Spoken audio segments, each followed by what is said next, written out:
이 시간은 창세기 1장, 그동안 말씀 이어서 여섯째 날의 창조를 알아봅니다. 창세기 1장 24절. 창세기 1장 24절. 한 절만 봉독하고 여섯째 날 창조를 함께 알아봅시다. 하나님이 가라사대 땅은 생물을 그 종류대로 내되 육축과 기는 것과 땅의 짐승을 종류대로 내라 하시고 그대로 되니라. 아멘. 그동안 이제 한 2주인가 3주 정도 다른 말씀들로 인해 가지고 창세기 다섯째 날까지 창조를 알아보고 지금 여섯째 날 창조를 못했죠. 오늘 여섯째 날의 창조.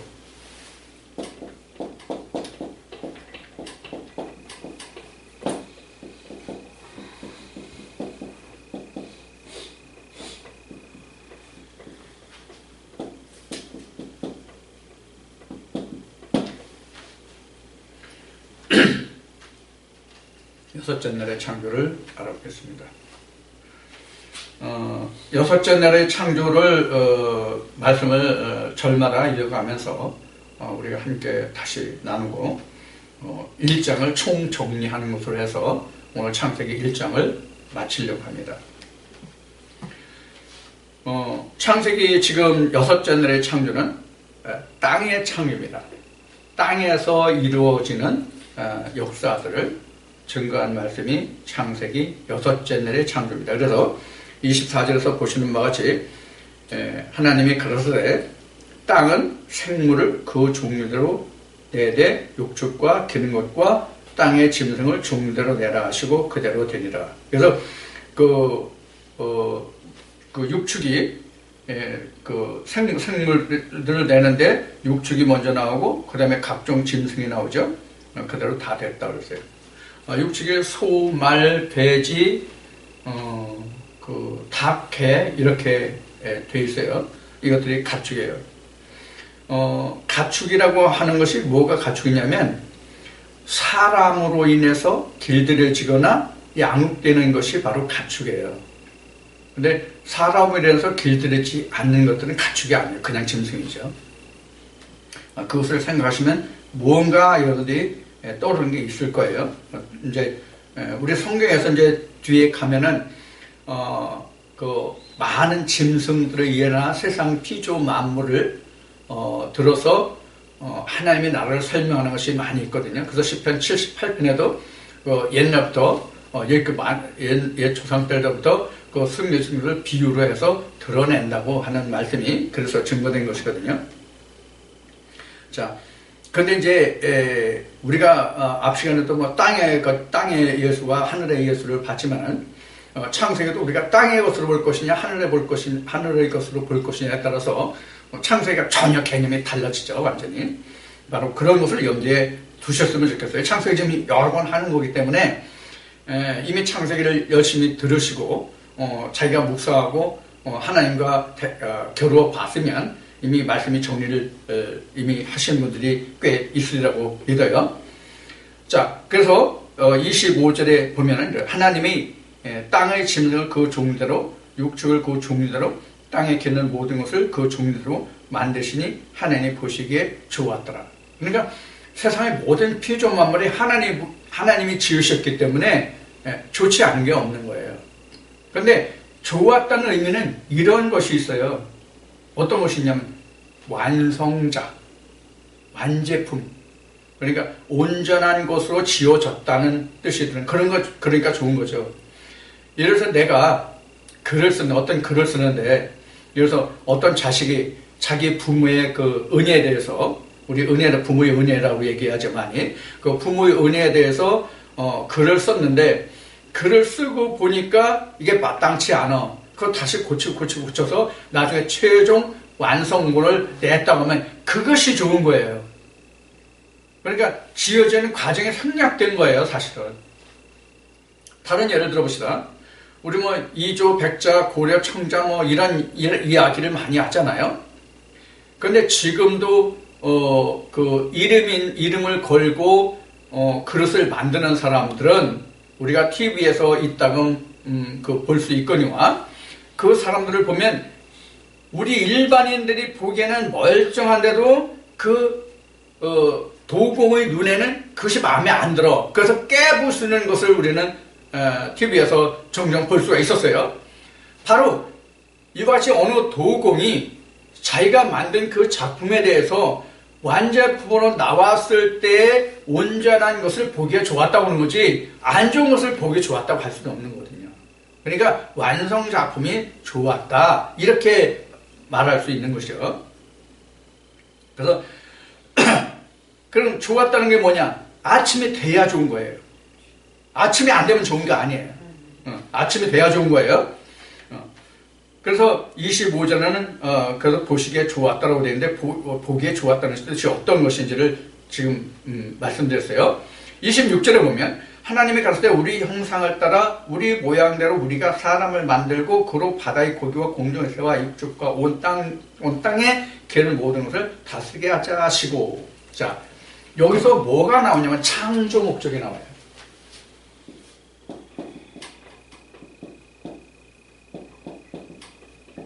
왜 하나님이 피조 만물을 지으시고 사람을 지으려고 하시느냐 하는 것이 나오는 거예요. 그래서 창조 목적이 나오는 건 뭐냐면 다스리네요. 다스리. 이게 아바드죠. 근데 이 아바드라는 것은 다스림인데 이게 섬김이라는 의미도 있어요. 그래서 내가 하나님께 예배하고 이거죠. 그러니까 하나님을 예배하기 위해서 지금 세상과 사람을 만드시는 거란 말이에요. 근데 어떤 사람이 하나님을 섬겨요? 하나님 형상으로 지은 사람은 하나님을 섬길 수 있거든요. 그래서 하나님 형상으로 지어져 가는 과정을 지금 그리고 있는 거란 말이에요, 창세기가. 자, 그래서 여기에서 기록한 26절에서 창세기 1장 26절에서 기록한 이 말은 뭐냐면 하나님이 왜 사람을 하나님의 형상대로 지으려고 하시는가. 그래서 피조 만물을 다스리게 하시려고. 이제 창조 목적이 되겠죠.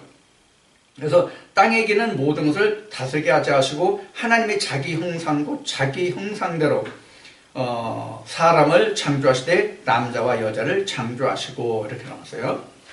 자, 그러면 26절에는 우리의 형상이라고 복수로 나왔어요. 우리의 형상 이렇게요. 자, 우리의 형상. 복수란 말이에요. 뭐가 복수예요? 창세기 1장 1절에 보면 엘로힘이 나오죠. 엘로힘 이게 복수란 말이에요. 엘로힘이 복수거든요. 그래서 우리 형상이에요. 그러니까 말씀들과 같이 말씀들로 이렇게 보면 되죠. 이것도 역시 요한복음 1장 1절이 여기에 적용이 되겠죠. 하나님이 창세기만 하나님이 아니고 요한계시록만 하나님이고 성경 전체가 다 하나님. 이게 다 말씀들이잖아요. 이게 엘로힘이잖아요. 그러니까 우리 형상들이에요. 그럼 왜 우리 형상이냐는 것을 예를 들어 설명할게요. 자, 누구든지 다 나라는 존재가 있잖아요. 나라는 존재가 있기 때문에 오늘날 나라는 존재를 인해서 타인을 내가 뭐예요? 의식하는 거잖아요. 내가 있음으로 해서 타인을 의식하고 타인이 있음으로 해서 내가 타인에게 인식되고 의식되는 거잖아요. 자, 그런 개념으로 보자고요. 자, 그러면 나라는 존재가 있으면은 나 하나만으로 내가 태어났냐 하는 것을 보자면 생리학적으로 보면 그 씨가 무수히 많잖아요. 그 무수히 많은 씨들 중에서 나라는 하나가 되려는 거잖아요. 그럼 그 많은 씨들 중에 하나예요. 그럼 그 많은 씨들이 뭐예요? 아버지의 형상이잖아요. 아버지의 형상이란 말이에요. 아버지의 형상이 땅에 들어오는 거잖아요. 우리도 마찬가지예요. 땅이 내게 많은 말씀들의 씨 중에서 어떤 말씀이 내게 씨로 들어올지 모른다는 얘기예요. 씨. 그 다음에 마태복음 13장. 자, 어떤 말씀이 내게 시로 들어올지 모른다는 얘기예요. 그러니까 어떤 말씀으로 지어지든지 간에 하나님의 말씀으로 되면, 지어지면 뭐예요? 하나님의 형상이에요. 근데 이 하나님의 형상으로 지어지기 때문에 우리 형상, 하나님 형상, 우리 형상 이렇게 된 거예요. 근데 하나님이 한둘이 아니잖아요. 그 시가, 말씀이 시가 한둘이 아니잖아요. 그 많은 말씀들 중에서 어느 말씀이 누구에게 그 땅에 떨어서 어떤 말씀이 단초가 되어서 그에게 하나님 형상으로 지어질지를 모르는 거예요. 다 우리 형상이에요. 그러니까. 하나님이 오시기 우리 형상이라고 해요. 지금 내가 여러분들에게 많은 말씀들을 증거하고 있잖아요. 오늘도 이제 그 1시간이라는 시간을 통해서 1시간, 예배 드리는 1시간이에요. 시간 60분에 1시간을 말하는 게 아니에요. 예배 드리는 그 1시간을 통해서 많은 말씀들이 증거된단 말이에요. 그러면 이것이 사람으로 얘기하면 부부간의 사랑을 통해서 수많은 씨가, 종자가 뿌려지는 것과 똑같단 말이에요. 그럼 그 수많은 말씀들 중에서 자기가 딱 꽂히는 말씀이 있단 말이에요. 그게 바로 씨가 되는 거예요. 그럼 그 말씀이 그 씨가 어떤 씨가 되느냐 하는 거예요. 그것이 이제 창세기 2장부터 증거되는 거예요. 어떤 씨가 되느냐 하는 것은 창세기 2장부터 증거가 되는 거예요. 다 생명이 돼요. 그래서 여기에 보면은 몇 절이야? 24절부터인데, 여섯째 날이 24절부터인데 여기는 각 생물들의 종류가 나오잖아요. 각 생물들의 종류, 육축과 짐승과 기는 것들과 이렇게 다 나오잖아요. 이게 다 한마디로 얘기하면, 우리가 생물학적으로 얘기하면 다 생물이잖아요. 그러면, 사람은 뭐예요? 사람은 생물에 속해요. 사람도 생물에 속해요. 그러면 사람도 생물에 속하는데, 여기 생물에 보면은, 24절이에요. 1장 24절 예 보면 생물에 보면 육축도 있고, 그렇죠? 짐승도 있고, 그렇죠? 또 기는 것도 있고, 그렇죠? 이게 다 생물이에요. 육축, 짐승, 기는 것인데 여기서 사람이 따로 빠졌어요. 많은 생물들 중에서 사람이 따로 빠졌어요. 왜 따로 빠졌어요? 하나님의 형상이니까. 하나님의 형상이니까 이 많은 생물은 똑같은 생물인데 사람의 형상은 하나님의 형상과 같기 때문에 따로 빠진 거예요. 자, 그런데 이 사람이 어떤 사람이냐 하는 것이 바로 어디에 증거되냐면 창세기 2장부터 증거된다 그런 얘기예요. 창세기 2장부터. 그래서 지금 27절에 그래서 하나님이 자기 형상, 앞에 26절은 우리 형상을 따라 하는데 27절은 하나님이 자기 형상, 곧 하나님의 형상대로 사람을 창조하시되 이랬어요. 그러면 26절과 27절이 다른 게 뭐예요? 우리와 하나님 자기 형상이에요. 이게 굳이 말로 표현하면 우리는 많은 것들을 얘기하고 자기라고 얘기하면 오로지 하나를 얘기하는 거예요.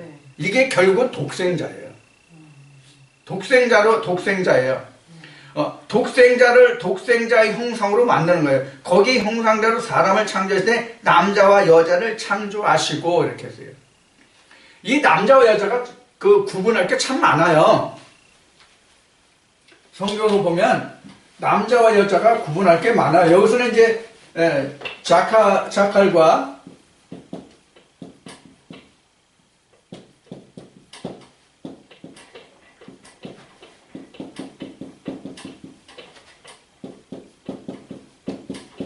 이렇게 이제 자칼과 네케바로 나눴는데 여기서 자칼과 네케바로 나눈 것은 창세기 2장에서 또 남자와 여자가 따로 나오기 때문에 창세기 1장에서는 지금 남자와 여자가 자칼과 네케바예요. 창세기 2장에서는 이슈와 이샤예요. 이걸 다르기 때문에 우리가 이것을 나눠보는 거예요. 그냥 한글로만 보면 우리 번역본만 보면 남자와 여자가 창세기 1장 27절에 있는 남자와 여자와 창세기 2장 22절 3절에서 나오는 남자와 여자가 다르거든요. 용어가 달라요. 그래서 앞에 갈라디아 4장에서 그 아브라함에게 두 처가 바로 언약이다. 하나님 언약이다. 비유인데 언약이다. 이렇게 얘기했잖아요. 이게 언약을 두고 얘기하는 것이거든요. 창세기 1장에서 얘기하는 것은 뭐냐면 땅의 남자와 여자예요. 창세기 2장에서는 창세기 2장에서는 하늘의 남자와 여자예요. 이건 창세기 가서 다시 할 거기 때문에 2장에 가서 다시 할 거기 때문에 미리 이 정도만 말씀을 드리겠습니다. 그래서 이 남자와 여자를 창조하시고 하나님이 그들에게 복을 주시며 이렇게 나왔어요. 그런데 창세기 5장에 가면은 이 아담의 계보가 나오잖아요. 아담의 계보에 이 남자와 여자가 자칼과 네케바로 나와요. 그러니까 마태복음 1장에 가서 또 그 아브라함의 그 예수 그리스도의 그 계보에서 아브라함부터 시작하는 계보가 나오잖아요.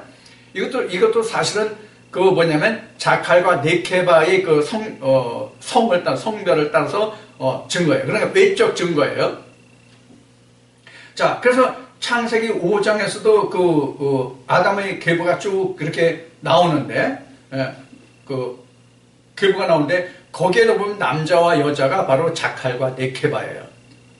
그러면 이건 뭐예요? 표면적으로 본 하나님의 계보예요.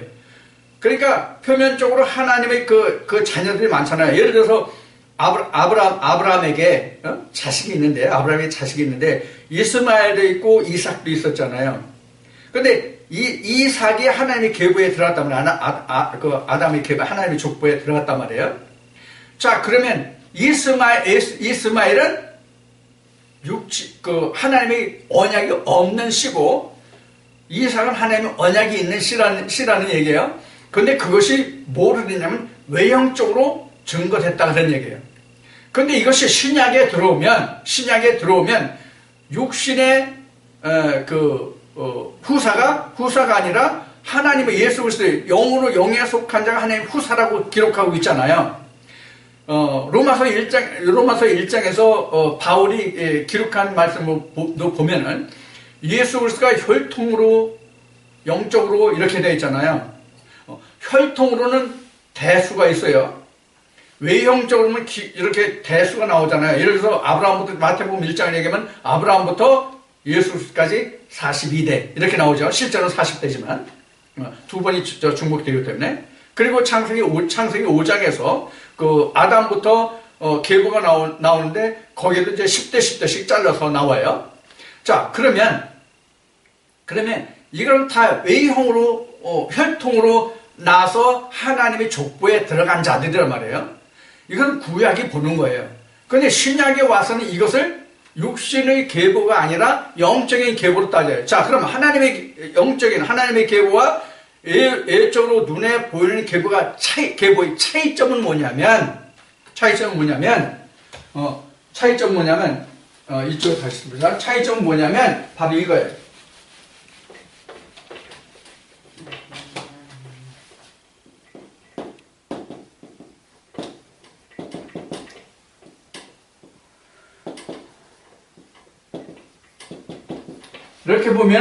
이렇게 보면 외형에 대해서는 계보가 있다.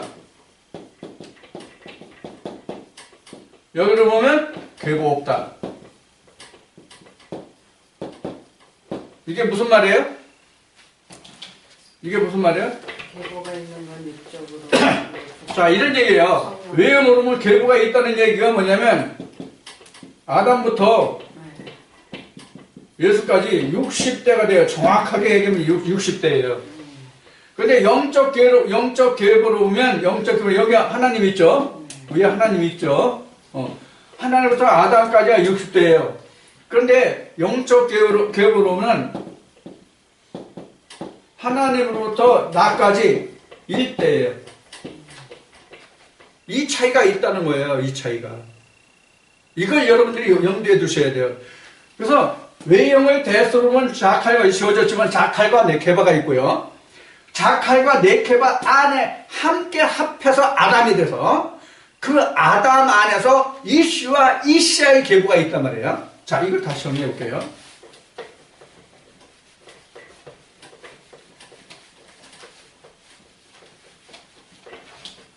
자, 하나님이 있고 아담이 있고 이렇게 쭉 해서 예수까지 끝나죠. 이게 60대예요. 정확하게. 이게 이제 마태복음 1장을 참조하면 돼요. 창세기 5장하고. 자, 이렇게 보면 돼요.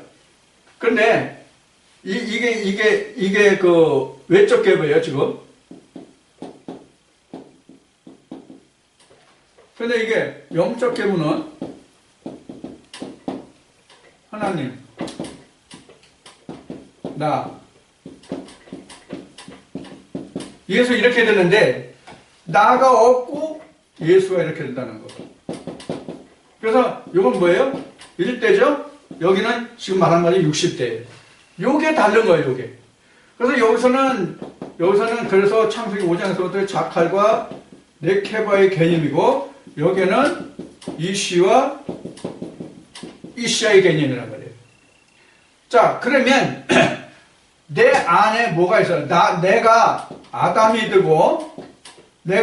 되고 아담 안에 뭐가 있어요? 이시와 이시아가 있고, 요 둘 사이에서 누가 태어나요? 예수가 태어나요. 예수가 태어나는데 내가 나라는 아담이라는 나가 예수가 되는 과정으로, 이게 아까 얘기한 앞 시간에 얘기한 요한계시록 21장의 하나님 신부의 모습이에요. 그래서 이게 되란 말이에요. 그래서 우리 모두가 믿음으로 나는 사람들은 하나님의 아들이에요. 하나님 아들이 예수뿐이 더 있어요? 그러면 예수님도 아버지 보좌에 갔다는 거, 아버지 보좌에 앉았다는 것이 바로 이걸 거두절미하고 다 잘라졌다는 얘기거든요. 이거 무시됐다는 얘기거든요, 이때서. 그래야 아버지 보좌에 가잖아요. 이게 쭈르륵 거슬러, 역사를 거슬러가지고 창세 전으로 가는 거란 말이에요, 이게. 그래서 사람을 좀 이렇게 우리가, 좀 구분할 수 있어야 돼요. 그렇게 좀, 여러분들이 오늘 이 시간을 통해서 다시 한번 정리를 좀 해주셨으면 좋겠어요. 앞으로 말씀이 어떻게 더, 전개될지 나도 몰라요.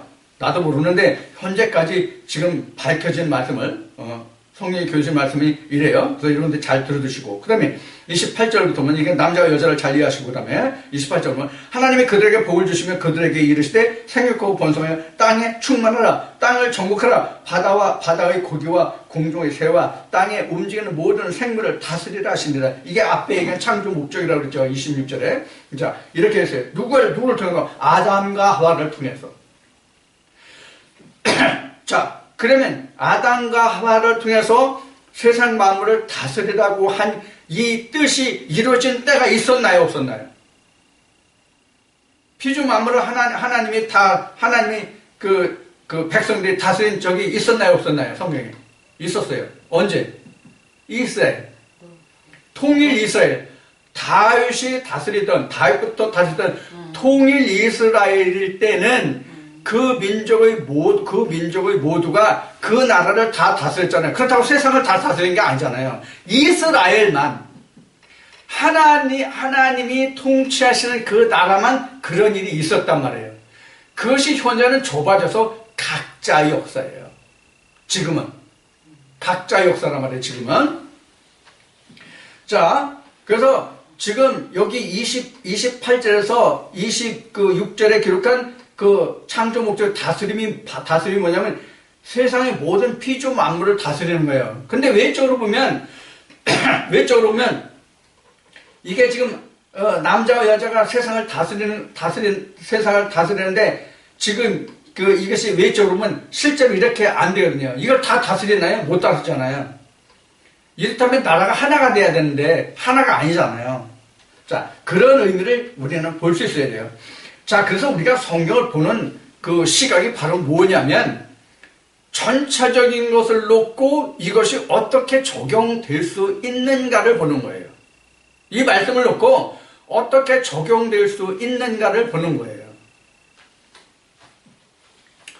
자, 그래서 28절에 기록한 복을 주면서 생과 번성하여 땅에 충만하라, 땅을 정복하라, 바다의 고기와 공중의 새와 땅에 움직이는 모든 생물을 다스리라 하시니라.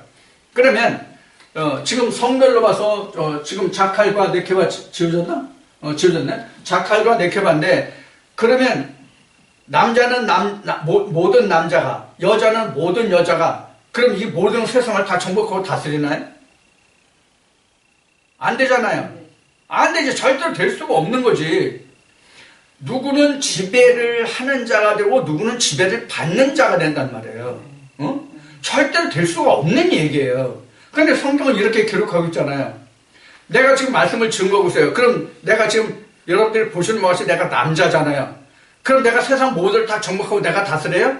그럼 내가 왕이에요? 내가 통치자예요? 안 되잖아요.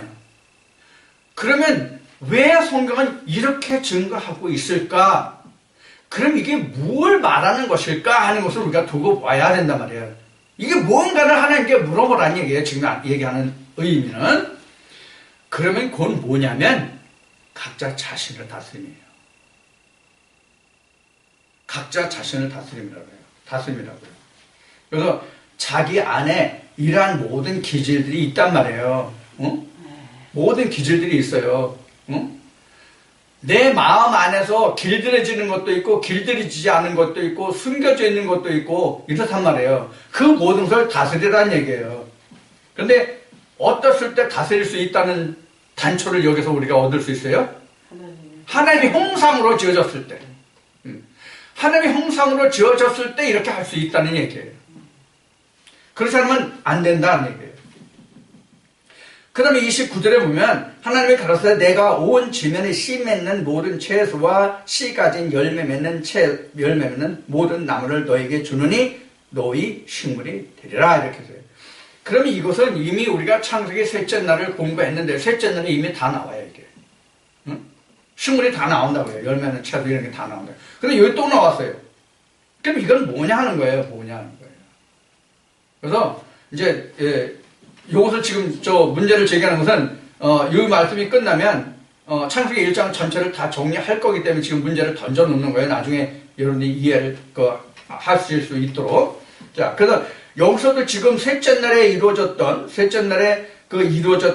그 일들이 다시 반복이 돼요. 지금 여기서 셋째 날에 이루어졌던 것이 반복이 되는데 왜 반복이 됐냐 하는 것을 지금 물음표를 남겨놓고 가라는 얘기예요. 그래서 식물이 되라 그랬어요. 물론 셋째 날에서는 식물이 되리라는 언급은 없어요. 식물이 이스라엘에 있었다는 얘기지. 그러면 30절로 또 땅의 모든 짐승과 공중의 모든 새와 생명이 있어 땅에 기는 모든 것에게는 내가 모든 푸른 풀을 식물로 주노라 하시니 그대로 되니라 그랬어요. 그러니까 사람이 모든 그 생물을 다스리면 정복하고 다스리면 거기에서 먹거리를 얻는 거죠. 그것이 바로 채소와 각종 씨 맺는 열매 맺는 식물이죠. 이거 식물을 줬고 그 외에 다른 것을 뭐냐면 다른 짐승들에게 줬다는 거예요. 새와 짐승들과 기는 것들에게 주었다는 설명이죠. 그래서 식물을 줬어요. 그러니까 사람이 먹는 그 식물과 그러니까 자칼과 네케바가 먹는 식물과 육축과 짐승들과 기는 것들이 먹는 식물은 여기에 따로 있단 말이에요. 자, 그러면 우리가 여기 이제 몇째 26절에 25절에 보면 그 땅에 기는 것도 나오잖아요. 땅에 기는 사람 여러분들이 성경 3장까지를 보면 맨 먼저 생각하는 게 뭐냐면 기는 것 중에 뱀이 있어요. 자, 기는 것 중에 뱀이 있는데 그럼 뱀에게도 지금 여기 식물을 줬다는 얘기잖아요. 뱀에게도 뭘 줬어요 지금? 푸른 것 줬잖아요 여기. 땅에 가서 내가 모든 푸른 풀을 식물로 주노라 하잖아요. 뱀도 풀 먹는다는 얘기잖아요 지금. 근데 뱀 실제로 풀을 안 먹잖아요. 그러면 여기에서 우리가 힌트를 얻을 것이 뭐냐면 뒤에 가서 창세기 3장에서 뱀이 풀을 먹었냐는 거예요. 뱀이 풀을 먹었냐는 거, 어떤 뱀이겠냐 하는 것을 우리가 생각하라는 얘기여서, 이렇게 이제 연관성 있게 보지 않으면 성경이 열리질 않아요. 그 문장 그대로만 보고, 우리가 그 성경을 본다면 전혀 성경이 열리지 않는단 말이에요. 자, 이렇게 해서 이제 여섯째 날이 이제 그 보는데, 여섯째 날까지 지어지는데, 31절에 이렇게 읽어요. 하나님이 그 지으신 모든 것을 보시기에 심히 좋았더라. 저녁이 되면 아침이 되니 이는 여섯째 날이니라. 그렇게 됐어요.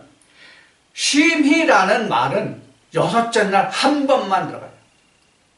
심히 좋았더라는 얘기가 여섯째 날만 있어요. 그럼 왜 여섯째 날에 심히 좋았을까 하는 것을 우리가 보면은 사람이 있기 때문에 심히 좋았던 거예요. 사람이. 그럼 왜 사람이 있었으니까 하나님이 심히 좋았을까요? 다스릴 창조 목적이 성취됐기 때문에 심히 좋은 거예요. 하나님이 창조 목적이 뭐예요? 다스릴 자를 두는 것이죠. 하나님을 예배할 자를 두시는 것이란 말이에요. 아바드, 하나님 나라를 경영할 자를 두시는 거란 말이에요. 그래서 여섯째 날이 심히 좋은 거예요. 그런데 여섯째 날 아침, 여섯째 날이다라고 그래요. 저녁이 되면 아침이 되니까 여섯째 날인데, 여섯째 날 언제예요? 시간이? 아침이에요. 여섯째 날 아침에 돼서야 지금 요게 끝난 거예요. 여섯째 날이. 자, 그러면 창세기 1장에서 지금 첫째 날부터의 창조를 한번 다시 살펴보자고요.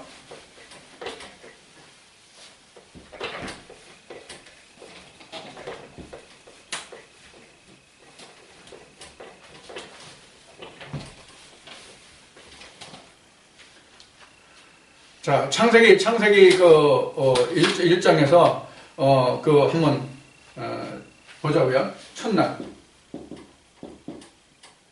첫날 뭐죠? 빛과 어둠.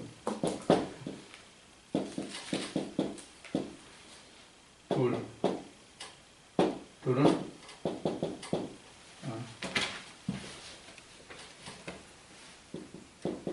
물,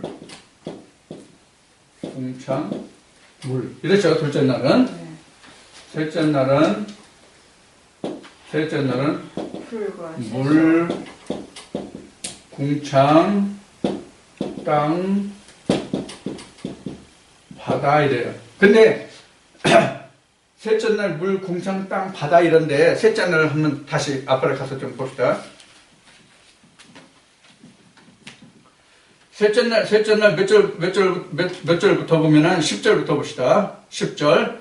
하나님이 무를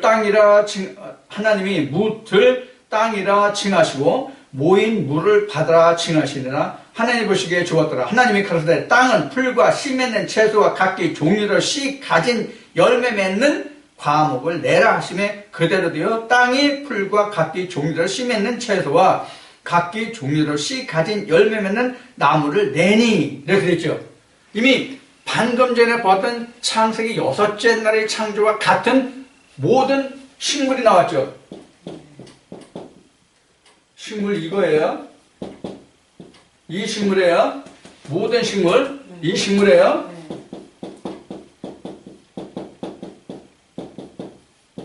이 식물 아니고 이 식물을 내주었단 말이에요. 그래서 이 식물 이미 나왔잖아요. 자, 요것을 염두에 두시고 그 다음에 넷째 날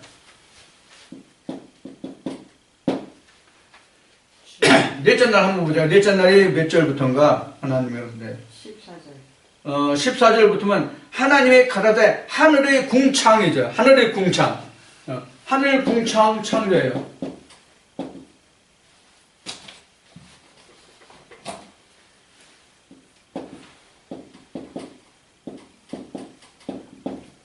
하늘 궁창에 뭘 뒀냐 하는 거예요. 하늘의 궁창에 뭘 창조했냐는 얘기예요. 하늘 궁창의 창조. 그렇죠? 하늘 궁창의 창조는 뭐예요? 해, 달, 별이죠? 대표적인 것을 보면 해, 달, 별이란 말이에요. 그래서 뭐를 뒀어요? 사계절이 생겼죠. 이렇게 해서. 사시와.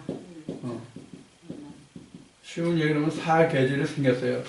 그러면 빛과 어둠은 이 해, 달, 별이 해와 달이 쉬운 얘기로 하면 해만 있으면 빛과 어둠이 나오잖아요.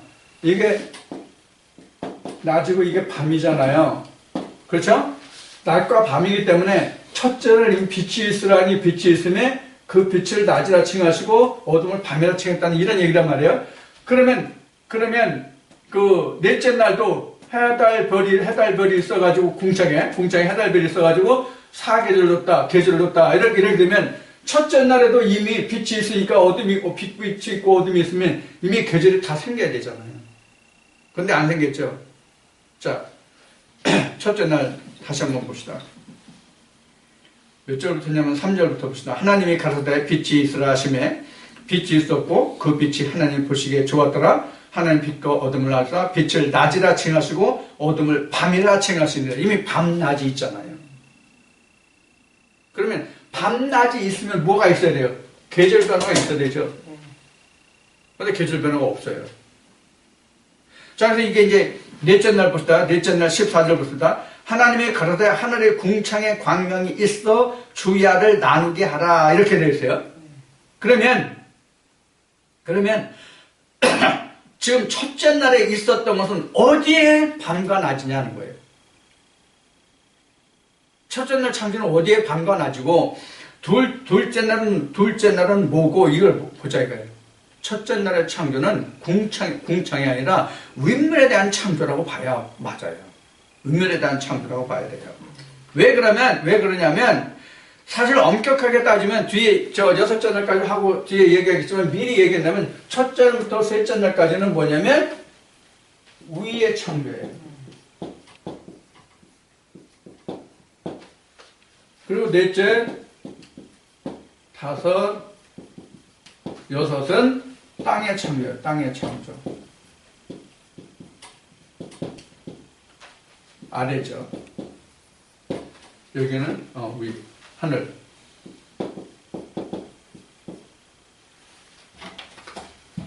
이거 설명을 들으시면 이제 이해를 하실 거예요. 요거는 하늘이란 말이에요. 자, 그래서 지금 넷째 날은 크게 보면 해, 달, 별 이렇게 되잖아요. 그 다음에 이제 이렇게 해서 넷째 날 역사를 보면 18절 보면 해달별로 인해서 주야를 주관하게 한다는 18절 말씀에 주야를 주관하게 하시며 빛과 어둠을 나뉘게 하시니라. 하나님 보시기에 좋았더라. 빛과 어둠을 또 나눴네요. 첫째 날 나눴죠. 첫째 날 나눴는데 요 넷째 날도 빛과 어둠을 나눴어요. 자, 그래서 지금 넷째 날에도 빛과 어둠을 나누고 주야를 주관하게 했다. 물론 첫째 날은 주야를 주관했다는 얘기 없어요. 주관 없고 주야를 나누었다라고만 돼 있어요. 자, 그 다음에 다섯째 날을 보면 20절부터 다섯째 날을 보면 하나님의 가라사대 물들은 이렇게 물들 다섯째 날 할 때 얘기했지만 이게 다 물이잖아요. 따지면 이게 윗물, 궁창, 아랫물 이렇게 됐었잖아요. 이게 사실은 물과 물로 나뉘라 이렇게 가운데 궁창을 넣었다 이렇게 나온 거예요. 나오기는. 근데 궁창 위에 윗물, 아랫물로 이렇게 나눴죠. 자, 그래서 물들 하면 이게 다 물이라면 셋이. 이 셋이 다 물이라고 다섯째 날 창조에서 얘기했어요. 그래서 물의 창조예요, 물들에 관한 창조. 그러니까 모든 물들에 다 있는 거예요. 물들마다 있는 거예요. 물들마다 있는 게 뭐예요? 물고기, 새, 궁창 이런 게 다 있는 거예요. 궁창하면 자꾸 여기 둘째 날에 이루어진 궁창 이것만 생각할 수 있는데 사실은 물들이라고 그랬으니까 다섯째 날 창조가 물들은 생물로 번성케 하라. 땅 위 하늘의 궁창에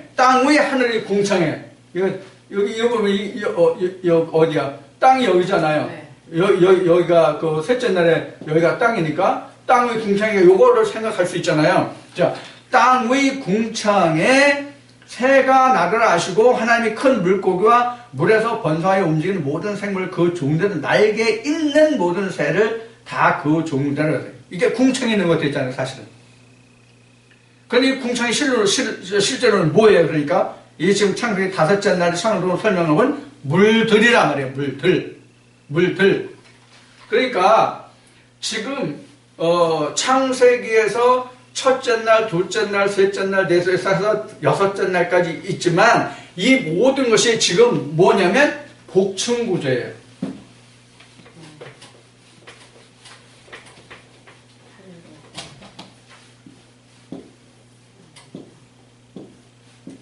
이렇게 해서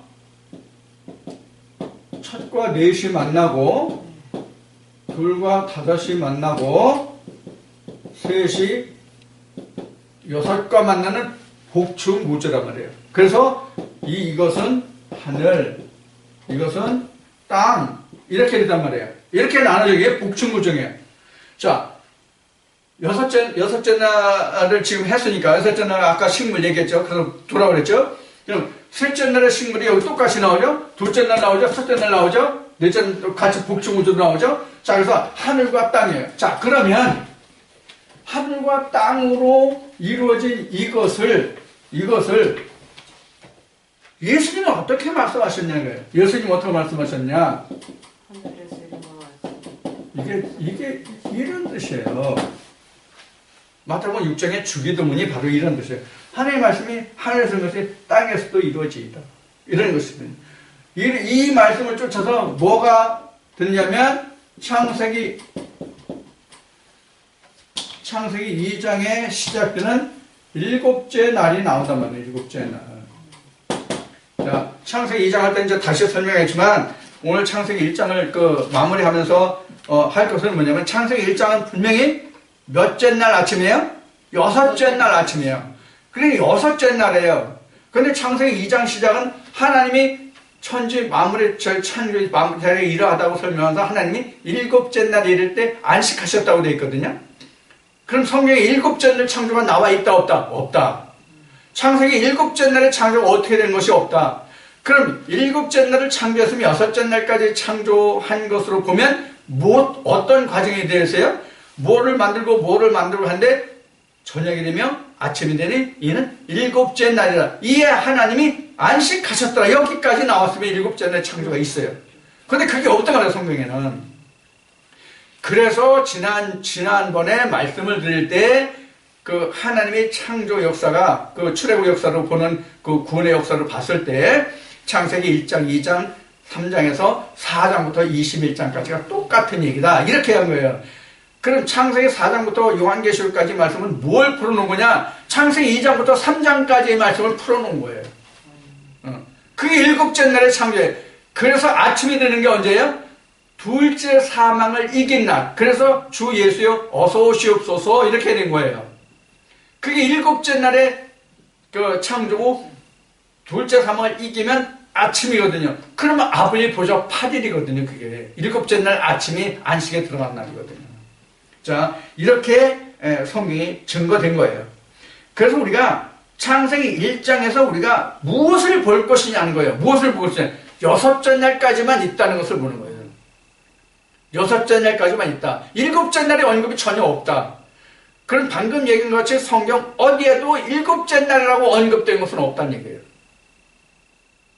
물론 일곱째 날이라는 것이 없다는 얘기가 아니에요. 지금 창세기 2장을 보면 하나님이 일곱째 날이 이를 때에 모든 일이 마쳤다고 했으니까 일곱째 날이 없는 건 아니에요. 있는데 그 창조 과정을 첫째 날부터 여섯째 날까지 어떤 무엇을 했다는 기록이 없다는 얘기예요. 그래서 우리가 여섯째 날까지 하면 하나님이 천지 만물이 다 끝난 것으로 알고 있는 거예요. 왜? 천지 만물이 다 있고 사람이 있고 모든 그 생물이 다 있고 그러니까 천지 만물이 다 끝났어요. 그 창세기 1장에서 이미 하나님 천지 만물의 역사가 다 끝난 거로 지금 신앙은 알고 있고 그렇게 있단 말이에요. 지금 이게 목회 현장에서는. 그런데 분명히 창세기 1장은 여섯째 날이라고 되어 있단 말이에요. 여섯째 날이에요. 일곱 날이 없어요, 아직. 그래서 성경은 몇째 날짜를 풀어가는 거예요? 일곱째 날을 풀어가는 거예요. 성경 전체는. 일곱째 날을 풀어가는 거예요. 일곱째 날 하루를 찾기 때문에 출애굽할 때 우리가 언급을 했지만은 하나님이 이스라엘 백성들이 광야 나갔을 때 여섯째 날 만나를 이튿물을 따라고 그랬잖아요. 그러면 이틀분을 따라오는데 하루분이 언제 거예요? 일곱째 날 분이잖아요. 우리는 지금 일곱째 날의 양식을 예배하는 것인데 일곱째 날의 양식이 뭐냐면 아버지의 보좌를 마련하는 거란 말이에요. 그래야 내가 안식에 들어갈 수 있거든요. 그 만나를 준비하라는 거예요.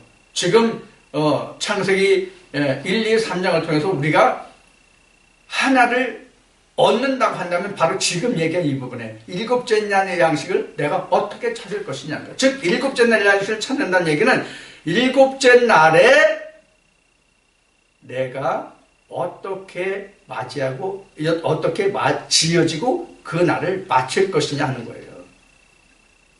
일곱째 날이 없으면 뭐가 없어요? 안식일이 없어요. 일곱째 날이 이르는 사람만 뭐가 있냐면 주 예수여 어서 오시옵소서 이게 있단 말이에요.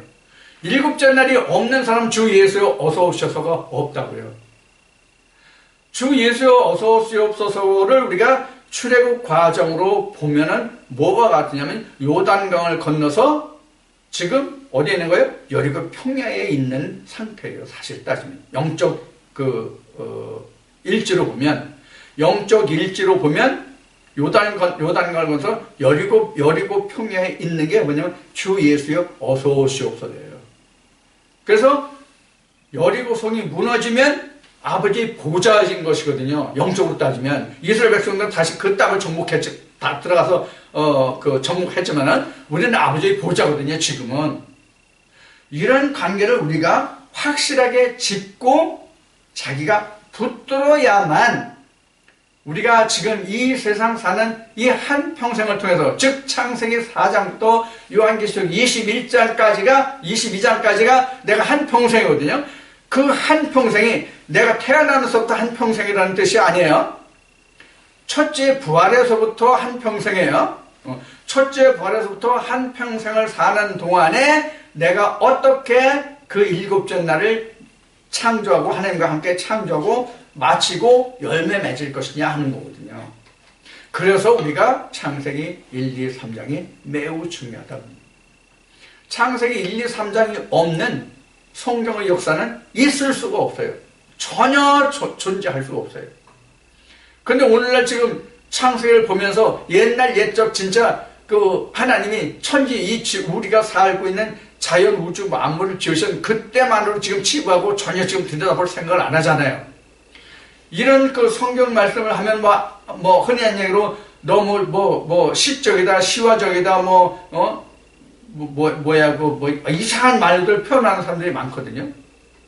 홀로 상상의 나를 많이 펴고 있다 이런 식이에요. 그러니까 그렇지만 실제로 우리가 지금 창세기를 우리가 분명하게 깨달아 알아야 할 이유는 지금 말하는 바와 같이 내가 창조 역사 속에 들어있기 때문에 그래요. 그런데 오늘날 지금 신학이나 지금 교회에 다니는 사람들의 생각은 뭐냐면 이 창세기는 이미 옛날에 이미 이루어진 완성된 것, 지나간 역사적으로 안단 말이에요. 지금 내가 하나님 안에서 이렇게 창조되어야 한다는 것을 지금 알지 못하는 거예요. 지금 첫째 날부터 지금 여섯째 날까지 지금 좀 다시 한번 이렇게 훑어봤잖아요. 훑어봤는데 내 안에서 먼저 이것을 보고 셋째 날까지를 보고 넷째 날부터 여섯째 날까지 내 안에 이걸 심는 거거든요. 그 다음에 뭐가 있어요? 이게 7일이에요. 열매를 맺어가는 게.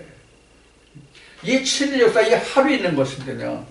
이 하루에. 그래서 한때, 두때, 반때가 그런 이야기고, 그 70일에가 그런 얘기고, 그 다음에 1220일도 그런 얘기고, 그 다음에, 42달도 42개월도 그런 얘기다. 그래서, 요한계시록 그 10장에 보면, 12장에 보면, 그 작은 책을 받아 먹은 자가 아들 낳고 광야로 쭉 들어가서 내가 42달 동안 내가 광야에서 양육하려 이런 말씀이 나오는 게 바로 지금 이 7일을 얘기하는 이 하루를 두고 얘기하는 거예요.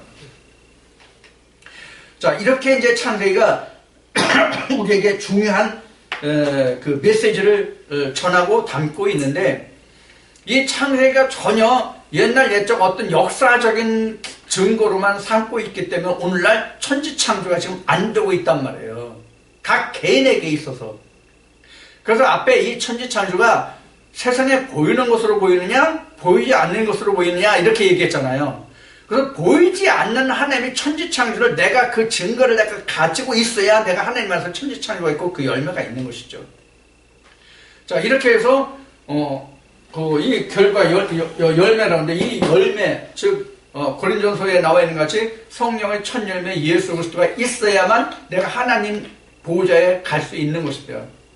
자, 이와 같이 이제 우리가 창세기 1장까지 이렇게 마쳤는데, 여러분들 그동안, 좀 중간에 텀이 있었지만, 다른 말씀 전에 텀이 있었지만, 창세기 1장에서 첫째 날부터 여섯째 날까지 창조를 다시 한번, 복습하셔서, 여섯째 날까지 창조가 지금 여기 기록된 마치 첫째 날, 넷째 날, 둘째 날, 다섯째 날, 셋째 날, 여섯째 날 이렇게 반복 복층 구조로 된 이 구조가 어떻게 역사되고 이루어지고 무엇이 같고 다른지를 보시면 됩니다.